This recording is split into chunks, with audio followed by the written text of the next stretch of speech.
zen. Un topo de ma première année en tant que ministre de la Défense. Ça vous dit? Allez, let's go!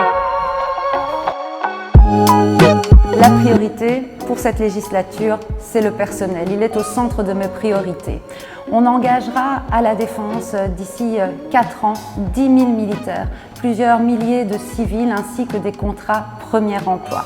Et on peut dire que cette année s'est plutôt bien déroulée parce que nous avons eu plus de 8 200 postulants pour 2 500 emplois de militaires. Defensie zal dus een belangrijke speler op de arbeidsmarkt zijn en zo bijdragen aan de socio-economische relance van ons land. Dankzij de talrijke opleidingsmogelijkheden zal Defensie ook een rol spelen als sociale liefde voor diegenen die Defensie vervoeren. Alors ça a été une année mouvementée. On a eu la crise Covid, nos militaires se sont déployés dans les maisons de repos, dans les hôpitaux pour aider le personnel soignant et dans les centres de vaccination. Ces événements malheureux qu'ont été les inondations dans les provinces de Liège, de Namur et du Luxembourg. Il y a eu aussi l'Afghanistan, où nous avons pu évacuer plus de 1400 ressortissants belges et ayants droit. Penser au personnel, c'est aussi penser à son bien-être et à lui permettre de se rapprocher de son lieu de vie.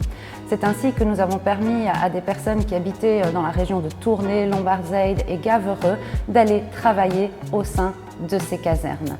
C'est une priorité d'avoir une meilleure répartition géographique de la défense sur l'ensemble de notre territoire.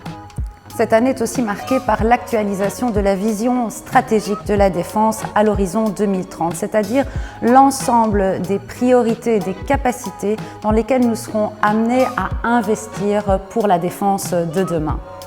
De 10 grote principes van de actualisatie van de strategische visie werden al goedgekeurd door de regering. Zij zullen de basis vormen om verder te werken aan de geactualiseerde stratégische visie en nadien de militaire programmatiewet. Cette année, ce sont aussi beaucoup de rencontres entre ministres européens de la Défense avec l'objectif de renforcer le pilier européen au sein de l'OTAN. Il est vraiment nécessaire que nous, pays européens, renforçons notre coopération, renforçons nos capacités pour permettre à terme une autonomie stratégique. Se rendre compte de la réalité de terrain, c'est capital.